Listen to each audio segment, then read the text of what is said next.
नमस्कार प्यारे मित्रों। चलिए आज हम आपकी बाल रामायण पुस्तक की चौथा अध्याय राम का वनगमन पढ़ेंगे। राम का वनगमन। ठीक।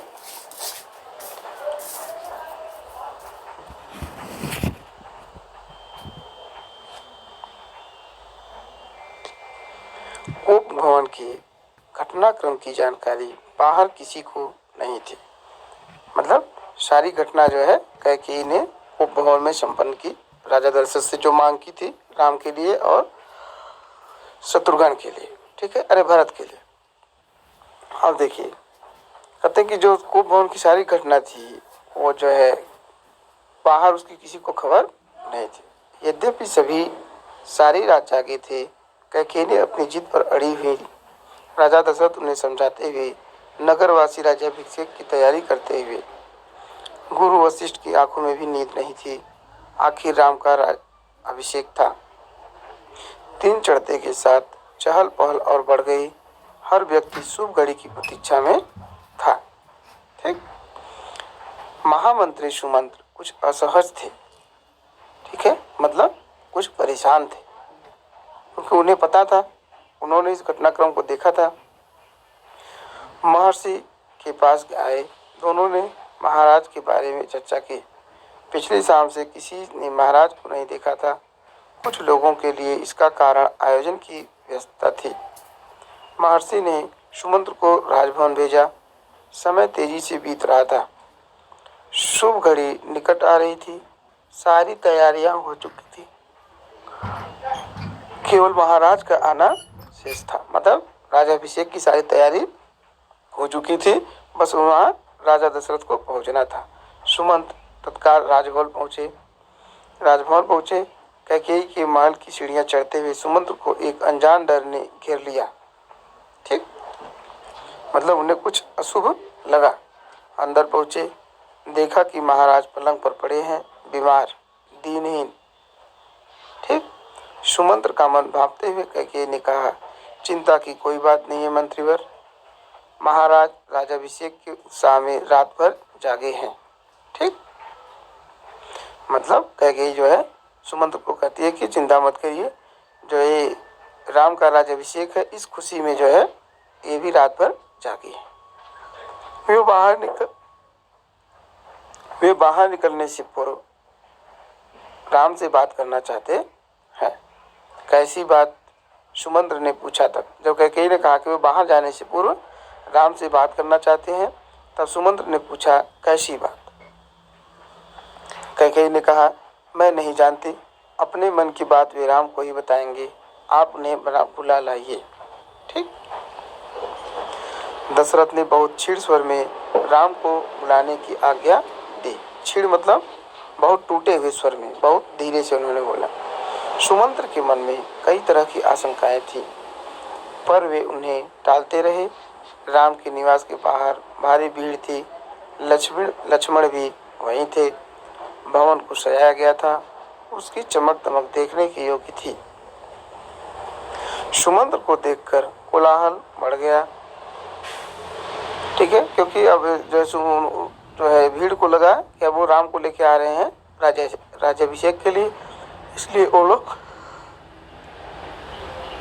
और भी शोरगुल करने लगे, प्रसन्न होने लगे। ठीक है, लोगों के लिए यह एक संकेत था राज्याभिषेक के लिए राम को आमंत्रित करने का। ठीक है, बुलाने का। आमंत्रित करने मतलब बुलाने का। सुमंत्र ने कहा, राजकुमार, महाराज ने आपको बुलाया है, आप मेरे साथ ही चलें। उन्होंने राम से कहा कि आपको महाराज ने बुलाया है, आप मेरे साथ चलिए। फिर कुछ ही पल में राम वहां पहुंच गए। लक्ष्मण साथ थे। दोनों भाई विस्मित थे। विस्मित मतलब परेशान थे। वे राजसी वस्त्रों में थे, सजे धजे। लोग जय जयकार करने लगे। पुष्प वर्षा होने लगी। राजकुमार परेशान समझ नहीं पा रहे थे कि महाराज ने उन्हें अचानक क्यों बुलाया। लोग समझ रहे थे कि राम राज्याभिषेक के लिए जा रहे हैं। महल में पहुंचकर राम ने पिता को प्रणाम किया। ठीक। फिर माता कैकेयी को, मतलब राम वहाँ पहुँचते हैं, दोनों लोगों को प्रणाम करते हैं। राम को देखते ही राजा दशरथ बेसुध हो गए, बेसुध मतलब बेहोश हो गए।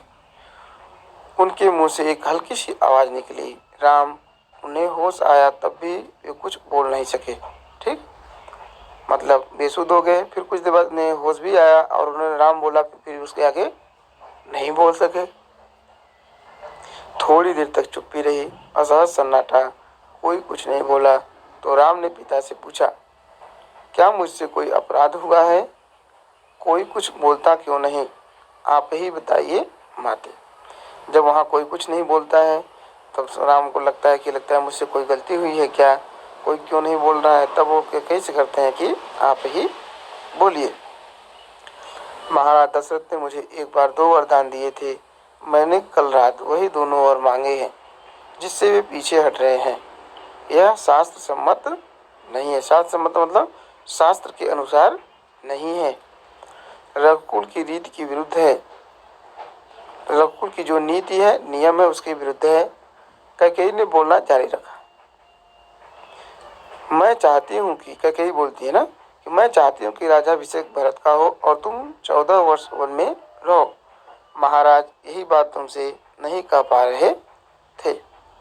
कैकेयी जो है सारी बात उन्हें बताती है। राम संयत रहे, उन्होंने दृढ़ता से कहा, पिता का वचन अवश्य पूरा होगा, भरत को राजगद्दी दी जाए, मैं आज ही वन चला जाऊंगा। जब ये बात राम सुनते हैं तो विचलित नहीं होते और वो कहते हैं कि पिता की जो दोनों वचन है पूर्ण होंगे। राम का जो है, भरत का जो राजगद्दी, भरत को राजगद्दी दी जाए और मैं आज ही वन गमन करूंगा, मैं वन आज ही जाऊंगा। राम की शांत और सती हुई वाणी सुनकर कैकेयी के चेहरे पर प्रसन्नता छा गई। उनकी मनोकामना पूर्ण हुई। राजा दशरथ चुपचाप सब कुछ देख रहे थे, स्पंदनहीन। स्पंदनहीन मतलब बिना हिले, मतलब वो एकदम बेहोश थे, उनके शरीर में थोड़ी भी जो कंपन, थोड़ा भी कंपन नहीं था। कैकेयी की ओर देखते हुए उनके मुंह से बस एक शब्द निकला, धिक्कार। ठीक है, कहते हैं कि धिक्कार है तुझ पर। कैकेयी के महल से निकलकर राम सीधे अपनी माँ के पास गए। उन्होंने माता कौशल्या को कैकेयी भवन का विवरण दिया और अपना निर्णय सुनाया। वहाँ अपने माँ से सारी बातों को बताते हैं और अपना निर्णय बताते हैं अपनी माँ कौशल्या से कि मैं क्या करूँगा। राम वन जाएंगे। कौशल्या यह सुनकर सुध खो बैठी। लक्ष्मण अब तक शांत थे पर क्रोध से भरे हुए। राम ने समझाया और उनसे वन जाने की तैयारी के लिए कहा। ठीक है, मतलब लक्ष्मण एकदम शांत थे लेकिन बहुत क्रोधित भी थे। कौशल्या का मन था कि राम को रोक लें, वह न जाने दें, राजगद्दी छोड़ दें, पर वह अयोध्या में रहें। उन्होंने कहा, पुत्र, यह राजाज्ञा अनुचित है, उसे मानने की आवश्यकता नहीं है। राम ने उन्हें नम्रता से उत्तर दिया, मतलब बड़ी सरलता से, ठीक है, उत्तर दिया, यह राजाज्ञा नहीं, पिता की आज्ञा है। उनकी आज्ञा का उल्लंघन मेरी शक्ति से परे है। आप मुझे आशीर्वाद दें। जब उनकी माँ कहती हैं कि ये जो राज की आज्ञा है अनुचित है, तब राम कहते हैं अपनी माता से कि यह राज की आज्ञा नहीं, पिताजी की आज्ञा है और उसका उल्लंघन करना मेरे बस की बात नहीं है। लक्ष्मण से राम का संवाद जारी रहा। राम ने वनगमन को भाग्यवश आया उलटफेर कहा।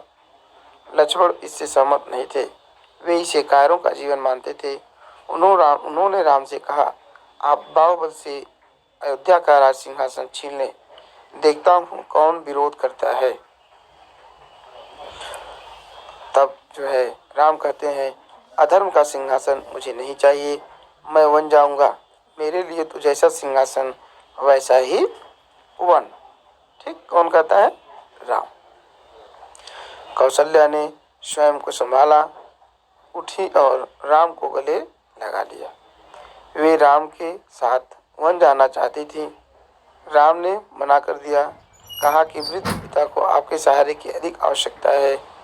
कौशल्या ने राम को विदा करते हुए कहा, जाओ पुत्र, 10 दिशाएं तुम्हारे लिए मंगलकारी हों।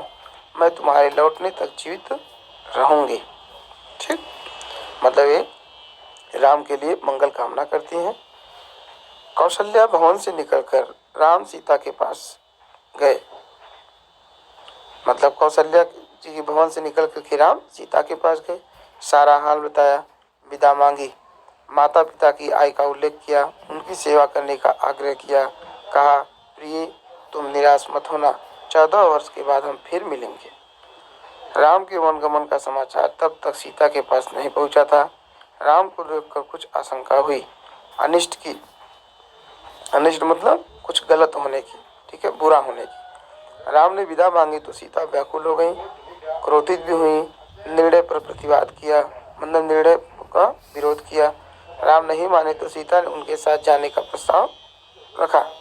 जब उन्होंने इस निर्णय को गलत बताया और राम नहीं माने, तब सीता ने कहा कि मैं भी आपके पास साथ चलूंगी।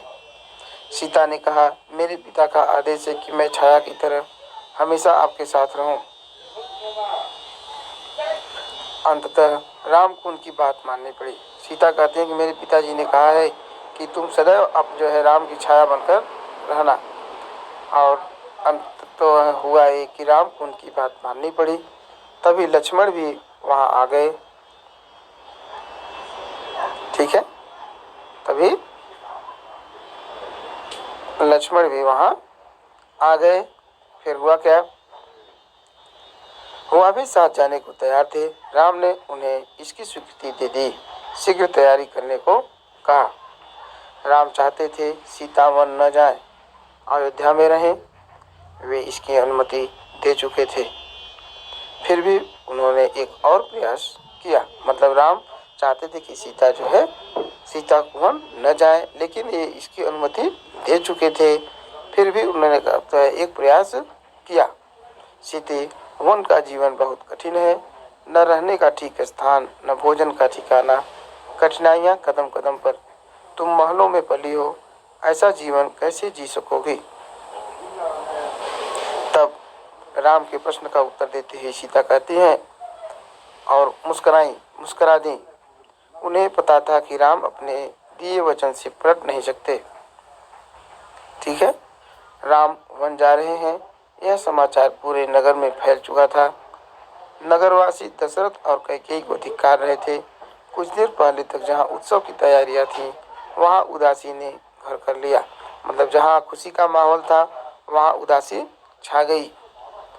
सड़कें गीली थीं लोगों के आंसुओं से। मतलब यहाँ कहा जा रहा है कि लोग इतना रोए कि सड़क उनके आंसुओं से गीली हो गई। सबकी इच्छा थी कि राम सीता वन न जाएं।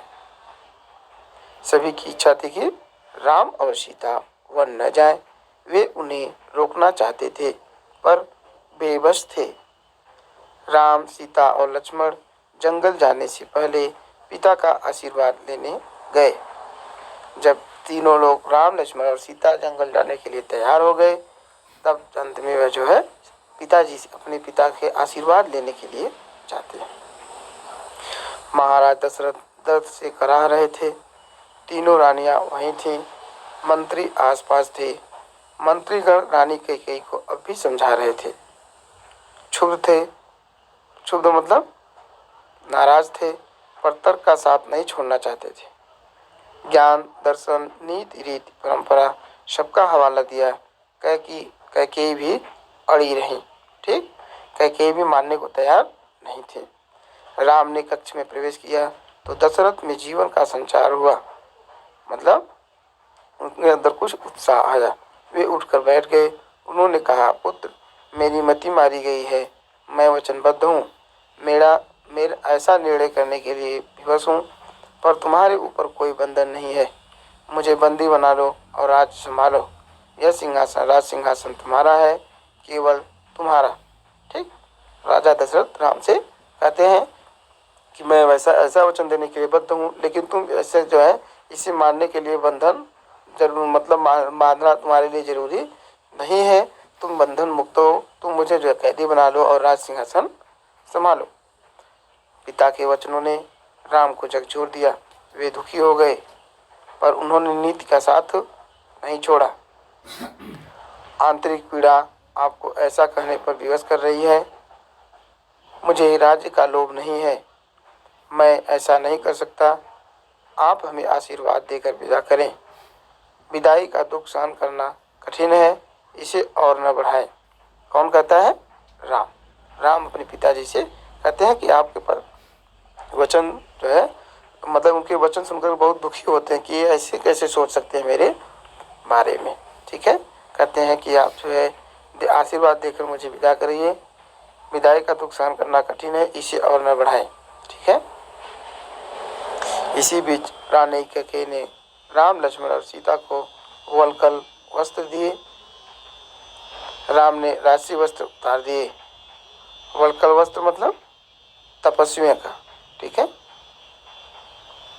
तपस्वियों के वस्त्र पहने। सीता को तपस्विनी के वेश में देखना सबसे अधिक दुखदायी था। महर्षि वशिष्ठ अब तक शांत थे। उन्हें क्रोध आ गया। उन्होंने कहा, सीता बन जाएगी तो सब अयोध्यावासी उसके साथ जाएंगे। भरत सुनी अयोध्या पर राज करेंगे। यहाँ कोई नहीं होगा, पशु पक्षी भी नहीं। बाद में वशिष्ठ गुस्सा हो जाते हैं। ठीक है। एक बार फिर राम ने सबसे अनुमति मांगी। आगे आगे राम, उनके पीछे सीता, उनके पीछे लक्ष्मण। महल के ठीक बाहर मंत्री सुमंत्र रथ लेकर खड़े थे। रथ पर चढ़कर राम ने कहा, महामंत्री रथ तेज चलाएं। नगरवासी रथ के पीछे दौड़े। राजा दशरथ और माता कौशल्या भी पीछे पीछे गए। सब रो रहे थे। राम के जाने से सभी लोग बहुत दुखी थे। सबकी आंखों में आंसू थे। पुरुष, महिलाएं, बूढ़े, जवान, बच्चे मीलों तक नंगे पांव दौड़ते रहे। राम यह दृश्य देखकर विचलित हो गए। भावुक भी। उनसे यह देखा नहीं जा रहा था। उन्होंने सुमंत्र से रथ को और गति से हाँकने को कहा, ठीक, ताकि लोग हार जाएं, थककर पीछे छूट जाएं, घर लौट जाएं। ठीक है। राजा दशरथ लगातार रथ की गति में रथ की दिशा में नजरें गड़ाए रहे, खड़े रहे, जब तक रथ आंखों से ओझल नहीं हो गया। मतलब वो तब तक देखते रहे जब तक कि रथ बहुत दूर नहीं निकल गया।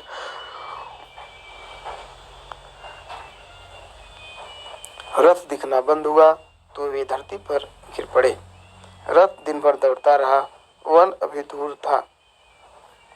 तमसा नदी के तट पर पहुंचते पहुंचते शाम हो गई। वनवासियों ने रात वहीं बिताई। अगली सुबह वे दक्षिण की ओर चले। हरे भरे खेतों के बीच से गोमती नदी पार कर राम, सीता और लक्ष्मण सही नदी के तट पर पहुंचे। ठीक, महाराज दशरथ की राज्य की सीमा वहीं समाप्त होती थी। राम ने मुड़कर अपनी जन्मभूमि को देखा, उसे प्रणाम किया, कहा, हे जननी, अब 14 वर्ष बाद ही तुम्हारे दर्शन करूंगा। शाम होते होते वे गंगा के किनारे पहुंच गए। श्रृंगवेरपुर गांव में निषाद राजगुरु ने उनका स्वागत किया। राम ने रात वहीं बिताया, विश्राम किया। गुहराज के अतिथि के रूप में वन क्षेत्र आ गया था, नदी के उस पार। ठीक है, नदी के उस पार वन्य क्षेत्र था। अगली सुबह राम ने महामंत्री को समझा बुझा कर वापस भेज दिया। दोनों राजकुमारों और सीता ने नाव से नदी पार की। सुमंत तट पर खड़े रहे वनवासियों के उस पार उतरने तक। उसके बाद वे अयोध्या लौट गए। सुमंत्र का खाली रथ अयोध्या पहुंचा तो लोगों ने उसे घेर लिया। वे राम के बारे में जानना चाहते थे। सुमंत्र बिना कुछ बोले सीधे राजभवन गए। राजा दशरथ, कौशल्या भवन में थे, बेचैन। सुमंत्र की प्रतीक्षा में उन्होंने कहा, महामंत्री, राम कहाँ है? सीता कैसी हैं? लक्ष्मण का क्या समाचार है? वे कहाँ रहते हैं, क्या खाते हैं? ये सब बातें जो है कौशल्या ने उनसे पूछा। नहीं, राजा दशरथ जो है कौशल्या भवन में बैठे थे और सुमंत्र के आने पर ही प्रश्न उनसे पूछते हैं। सुमंत्र की आंखों में आंसू थे। उन्होंने एक एक कर महाराज के सभी प्रश्नों का उत्तर दिया। सुमंत्र को पता था कि दशरथ को इन उत्तरों से संतोष नहीं होगा। महाराज की बेचैनी बनी रही, बढ़ती गई। वन गमन के छठे दिन दशरथ ने प्राण त्याग दिया। ठीक है, मतलब वे बहुत बीमार हो गए महाराजा दशरथ, और वन गमन के छठे दिन ही उनका निधन हो गया। राम का वियोग उनसे सहा नहीं गया, मतलब राम से बिछुड़ना उनसे सहन नहीं हुआ। दूसरे दिन महर्षि वशिष्ठ ने मंत्रि परिषद से चर्चा की। सबकी राय थी कि राजगद्दी खाली नहीं रहनी चाहिए। तय हुआ कि भरत को तत्काल अयोध्या बुलाया जाए। घुड़सवार दूत रवाना किए गए, इस निर्देश के साथ कि उन्हें अयोध्या की घटनाओं के संबंध में मौन रहना है। मतलब बस उन्हें जो है भरत को लाने के लिए भेजा गया, और ये नहीं कहा गया कि जो है अयोध्या, उन्हें ये मैं बताया जाए कि अयोध्या में कौन कौन सी घटना घटी है। ठीक है, चलिए आज बस इतना ही, शेष हम लोग इसके बाद पढ़ेंगे। तब तक के लिए नमस्कार।